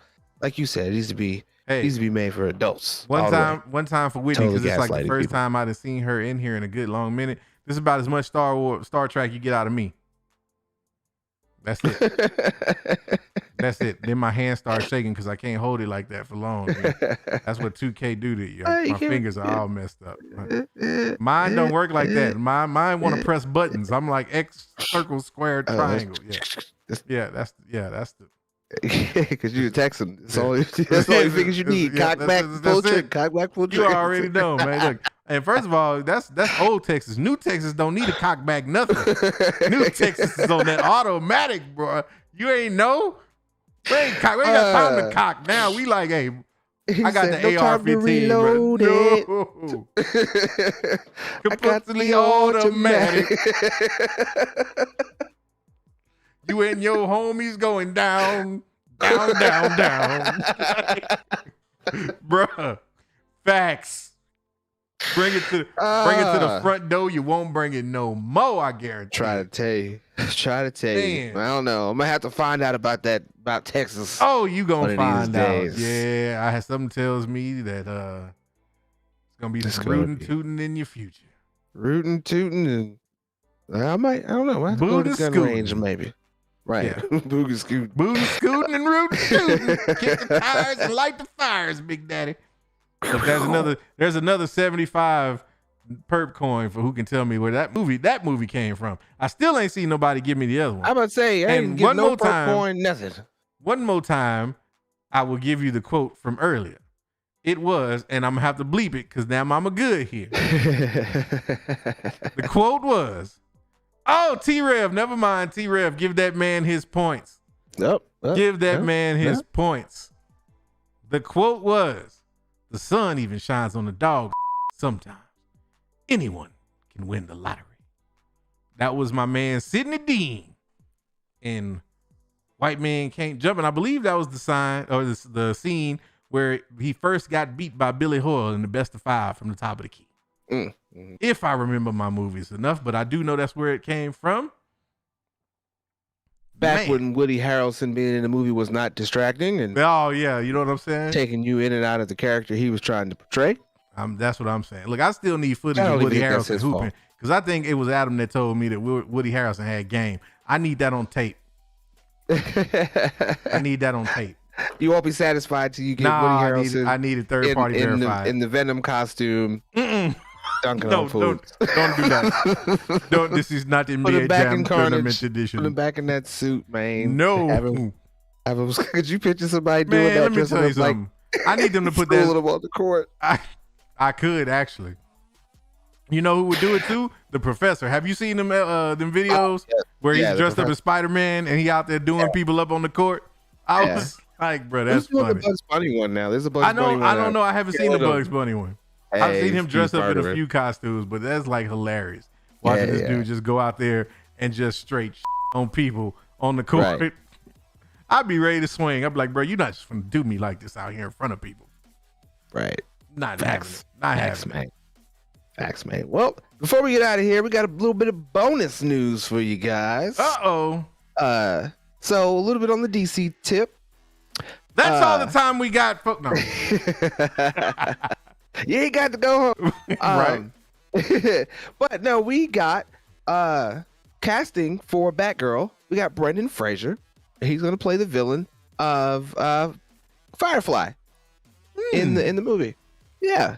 So I would say if they got somebody like Brendan Fraser, which I believe is trying to be back on the rise, man. He ain't really had too much of nothing good since Mummy 3 kind of. To me, I think Mummy 3 in tandem with that Looney Tunes Back in Action or whatever he did, those two movies kind of killed his career. But you got him in Doom Patrol. No, I'm not wrong. After you didn't see him no more, he was kind of blacklisted on those movies. But he got casted back in with Doom Patrol when it first came back on, and it looks like he's doing pretty good. And now he's going to take his chance in another DC role as playing Firefly. And I don't know, this picture that they got of my man's here, shout out to Deadline. You can check this one out on Deadline. The picture they got, my man, he definitely looks like he could play a version of some kind of an arsonist. I'd like to see how they play that up. Although Firefly is like a deranged arsonist who builds a suit to go around and put things on fire, fly like a firefly. I would like for them to kind of like change his story for nowadays, and it would be a good twist if he was actually like fire chief or something like that. And you can still put him in the suit and all that stuff and make him crazy. But like for a storyline to kind of wrap you into this character, I think that would be something that would be different. And I think DC is good at using grounding elements for a lot of their villains, and especially in the movies. So we shall see about that. But Brendan Fraser is going to be joining Leslie Grace on Batgirl, and I don't know. So far, the more that they can cast a high caliber. I mean, he's not high caliber, but he is well known. And he was, and I liked his acting. One of my favorite movies from Brendan Fraser is Blast from the Past. That's one of my. I don't care. Forget Encino Man and all that stuff. Forget Encino. You better put some respect on Encino Man. Did I say it was a bad movie? No, I said my favorite movie, Blast from the Past. I've seen Encino Man. I like that movie, but I don't know. It's Blast from the Past with the mop on top. Right. Exactly. But I don't know. I think one of the biggest reasons why I might like Blast from the Past is actually because of Christopher Walken. Like, you can't not like. How can you not? I was just finna say, man. How could you not like? Right. And then, like, at the end when he finally told him that there were no bombs, and like re-domesticating his parents, just seeing an old Christopher Walken coming out, he played that part too. So I like that whole movie. But Brendan Fraser, he was well known, and like I said, it seems like he is trying to get back on the rise in the fandom there. I don't think Batgirls would be a bad start. He could actually wind up coming through and trying to steal the show a little bit, and to see him play a villain would be a little bit different. You get all the way down to him being in the kids version of a hero, all the way up to the Mummy being a good franchise. So this would be a bit of a change for him, a bit more of a mature role for him. Word. So I don't know. I'm kind of pulled into what they're doing with Batgirl. I'd like to get a little bit more info, but that's kind of slow burn on that one. We shall see. But it will be on HBO Max. So All you gotta do is pay a subscription to see it when it drops. So you're not really losing anything. So check it out. Yeah. I'm going to. And I guess I'll end this for myself with some Titans grief. I know some of y'all have been waiting. I know some of y'all have been waiting for me to talk about this Titans grief. I'm going to grab my cup and just sit back and sip. Man, how about them first 4 episodes though? Those first 4 episodes was fire. Those first 4 episodes was Starfire. They were Blackfire. People got fired. People got blown to fired up. I don't know what happened after that. I think a lot of us were taken to the left when we discovered that they were going to continue and keep Crane as the season's villain. For anybody and anyone who was really watching closely when it came to Crane, it feels like they wanted to have the Joker, couldn't get the Joker for whatever Warner Media reason, and the next best thing that they could do was have Crane slice his face up by the end of the season and try to look and act like the Joker. And even that, they couldn't even pull that all the way together, because I feel like one of the 9 writers was like, yeah, but he's not the Joker, so what can we do to make him a little bit different? Oh, let's make him doubt himself and try to re-envision and remake himself by going up against the Titans. And so far, then you get, the cut up face of Crane, who eventually gets put back in Arkham after he's very quickly and swiftly defeated in the season finale, as if they finally got tired of doing everything else and just decided to go get him for one. But this is like, okay, so like the reviews you got or heard about from Eternals, I feel like more fit Titans. Like, I haven't seen the Eternals. Mm-hmm. If it's anything like the Titans, then I will be disappointed. I don't think it will be. I agree with that. You'll have to wait for the Eternals. But if it's like the Titans in the way that they did this season, I don't know what they were doing with this season. To me, like I said, they started off good, but they wanted to try to pull elements from stories that they didn't get the green light on, it seems. And therefore, they tried to substitute these characters, and the budget wasn't there, so they underutilized a lot of their characters. I don't understand why you would introduce characters such as Connor, Superboy, and you bench him left and right, to the point where you have to write in the story that he himself recognizes and realizes he is being very heavily benched and underutilized. Starfire, Blackfire, Raven, you have superpowered beings on your team. You have these beings who are capable of isolating things such as the Lazarus Pit in energy balls and throwing them up in the sky and make it rain Lazarus Pit juice on people who are pretend sleep on the ground for some fear toxin that was made by Crane. Like, they stretched this out completely, and the way that they ended season 2 and the way that they're doing the way they did season 3 all the way to its end, the only thing that I could probably say that I feel they did with this season is they righted some wrongs from season 2, and they gave it a sort of a clean reboot. If you go back and you kind of watch it, they pay off the Blackfire coming to Earth thing, but in the way they ended season 2, you think she's going to be like the main villain for season 3. For some reason, they scrapped that and was like, no, we're not going in that direction. But they still paid it off, I think, because they dropped that. And then, they pay off the Jason Todd thing with ending season 2 with him leaving the group in ways, or at least going back to Gotham, but then getting murdered by the Joker to become the Red Hood. We kind of seen the Red Hood coming by the way they did season 2. The only thing we didn't see was them pairing him up with Crane and trying to make it to where these two were completely capable of holding the entire town and city of Gotham for ransom and for hostage, without someone like the Penguin, without somebody like Falcone, without like any of these opposing factors that we know are in Gotham that would step up and either try to join, even if it's a fake alliance, or put Crane down themselves. Crane was not a match for anybody on that Titans team. Even little baby Tim Drake, with his little Fresh Prince of Bel-Air haircut came through and threw a right punch and took out Crane. Connor, there's like episode 6 or 7, whichever one, they introduced Tim Drake and shot him and got him out of the way for a little bit. That should have been it. That could have been the very last time you seen Crane. Superboy could have ran up, caught him in the act, whatever the case. There's so many different ways they could have taken him down, but no. Left and right, they bench Connor, they bench Starfire, Blackfire. Gar is another underutilized character. He turned into Garfred for me. He was pretty much Alfred for the Titans. They did nothing with these characters except for reposition them, repivot them.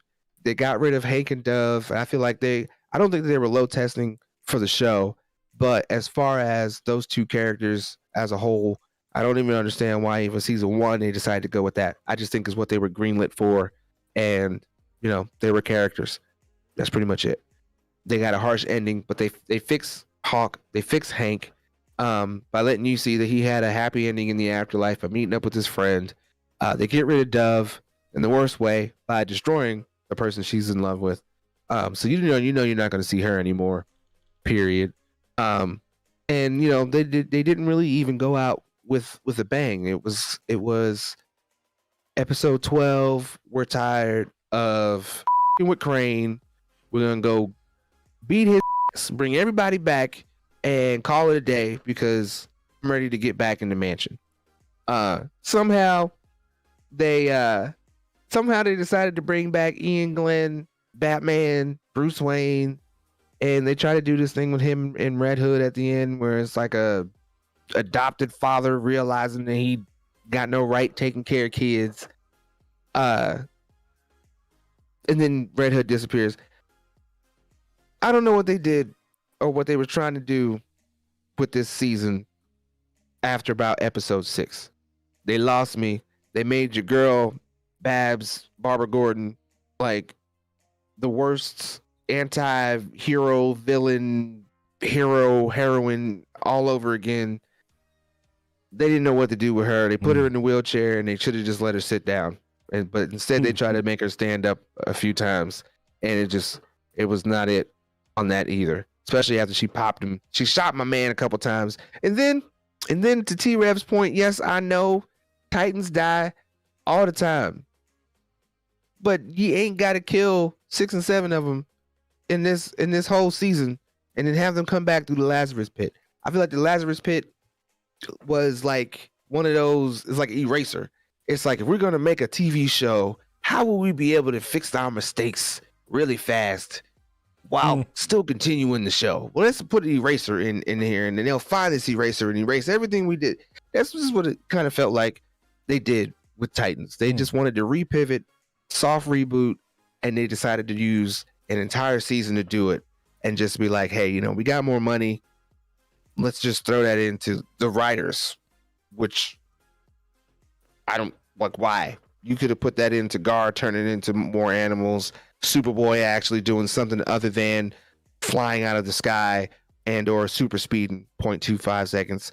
Like Smallville had more special effects on it in the season 1 than this did in the past 3 seasons that they've done. And I'm not the only one who feels this way. Shout out to Boba Talks. Boba Talks feels this way. I've seen a lot of people on Reddit. I've seen a lot of people on Twitter. We are all like, could season 4 be better? It's like season 2 was good. We hoped season 3 was going to be better. And now we're just kind of like, why are we doing a season 4? We talked about this. We talked about this. You know exactly why y'all doing a season 4. Because Titans is the Spurs of streaming media right now. So y'all just had a down season. Next season gonna be a come up. I know, but like, how they gonna keep doing this though? Like season 2 at the moment is the best season. It's usually supposed to be like 1, 3, not 2. Like, come on. Enjoy it while you have it. Right. Because eventually you're going to end up with nothing but a bummy head coach that refuses to get with the times and change the writing format to stuff that people in 2021 actually enjoy. I'm sorry. I'm projecting. No, I don't even know if it's the writing format. It's just maybe they had too many heads and too many chiefs and not enough engines on this project. I'm gonna look more into this and I'll revisit this later. But whoever wrote Shameless, you ever seen Shameless? No. Shameless is a good show. They finally had the last season. They had 11 or 12 seasons, and that's in a nutshell. It's a story about pretty much these low life. This low life family, the best what they call themselves low lives. I'm not just saying it, but they're low life family pretty much who are very dysfunctional, completely dysfunctional family who still has a sense of family and stick together throughout all the different types of trials and tribulations you see. However, the family is about 6 or 7 members in it, male, female, just being general right now, because the point is they each had their own story to follow, and it was done cleanly and it was wrapped back into the main trope of the show, and there was no confusion in what was going on with that show. Now, yes, it's more of a grounded show. It's more based on real life types of things. It might be a little easier to do. I don't think so, because that was an original show that was based off of the life of living in the Chicago ghetto. You have umpteen hundreds of books, comics, lore that you can pull from for these 7 to 8 characters over the course of years. You know what I'm saying? So you should have something to follow to do the same thing, to show a family of 7 or 8 that has their own little story to follow. And it's easy because you're pairing these people up. You got Gar Raven, that's 2. You're pairing up Connor and Blackfire. You know what I'm saying? They're pairs. So it should be even easier for you to follow the storyline of these characters within a team that's supposed to be a family.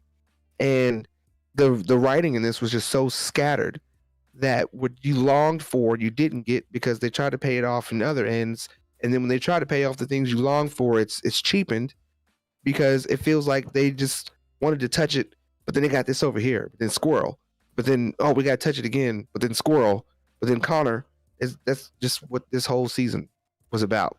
And I've only seen them fix season 2 issues and then try to mask that they fixed it. It's like they fix something here and then mask, and fix it here and mask. And I don't know. The people saying they think season 4 is going to be great. I'm gonna watch it. I'm a completionist. I won't. But I'm not going into it and thinking that it's great. Well, you didn't watch any of it at all. And every time you get on or here, much of it, you make much of it. You make me look that much smarter. No, I'm not gonna say it's smarter. I don't feel like it was a waste of time either. There are a lot of good things that I did like that they did in the season, but the reason why I'm focusing more on the disappointment angle of it is because I seen the potential that they could have put it in there, and they didn't. It didn't go that way. They did not pivot in that direction whatsoever. See, look, so the completionist in me did not kick in because I didn't fully invest. Had I fully invested, I'd probably be right there with you. But you know what taught me my lesson? This is how you bring it back full circle. Twilight taught me my lesson. Adam, gonna say the chicken. Nah, you know what? Chicken stay giving lessons. Every bite of chicken is like a new lesson of some kind. And nothing brings the main gang together like the chicken. Legs, breasts, thighs. It doesn't matter.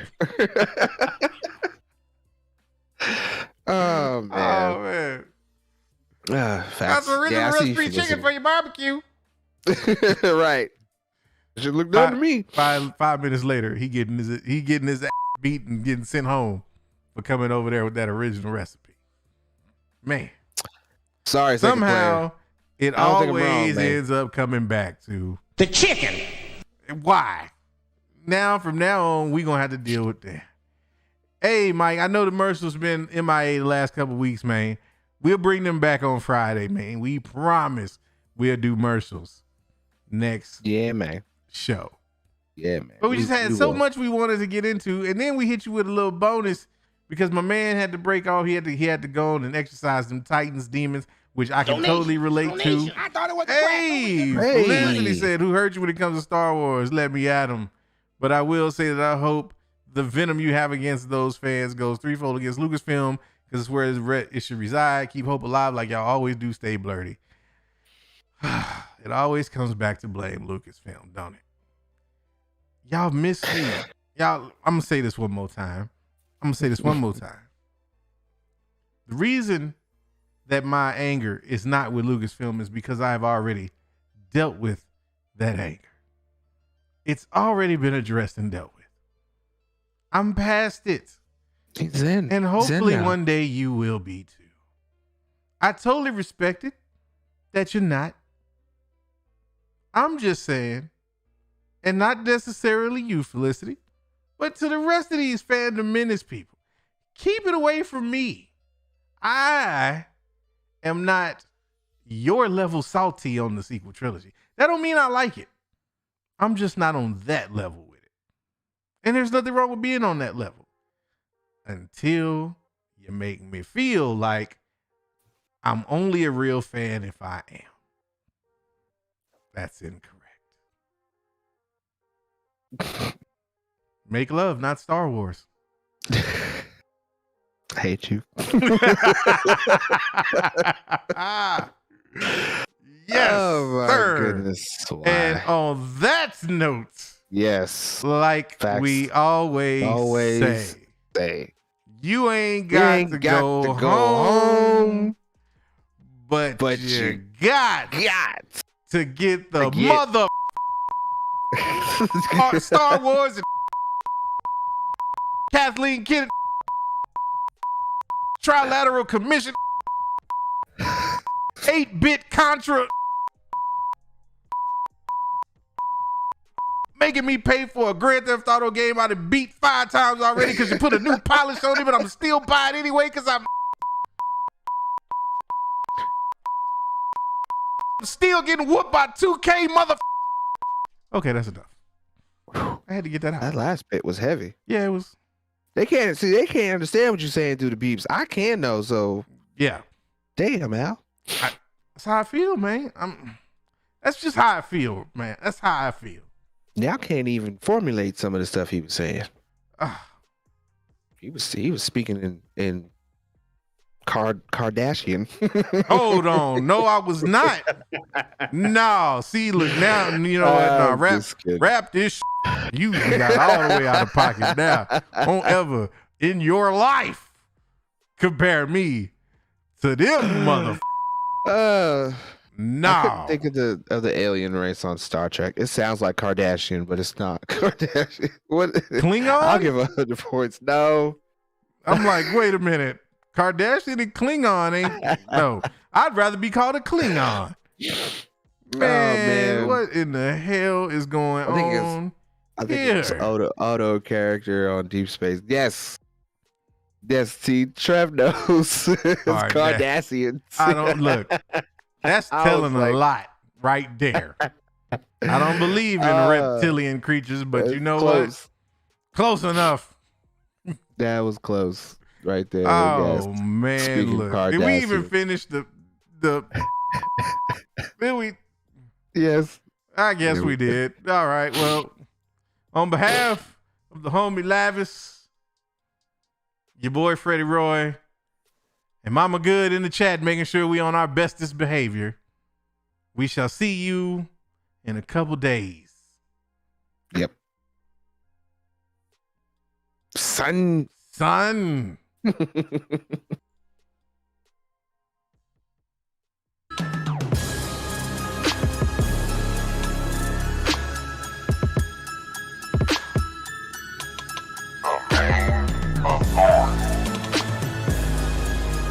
Force will be with you always.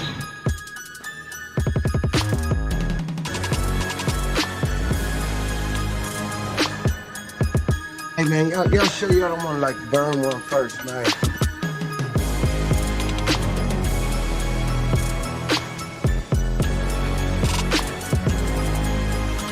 Why did you say that name?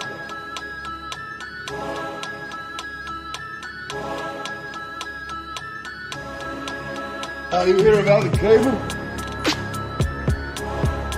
What is thy bidding, my master?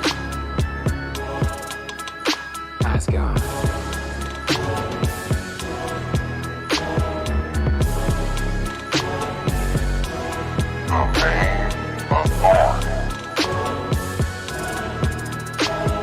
Forever, forever, ever. Forever, forever, ever. This is the way. This is the way. Why did you say that name? This is the way.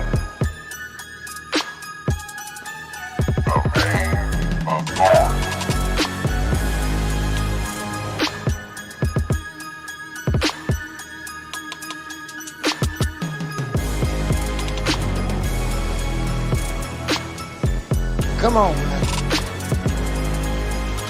I am a god. Hey, man, y'all sure y'all don't want to, like, burn one first, man? Come on, man. On with you, man. On with you, man. Ask God.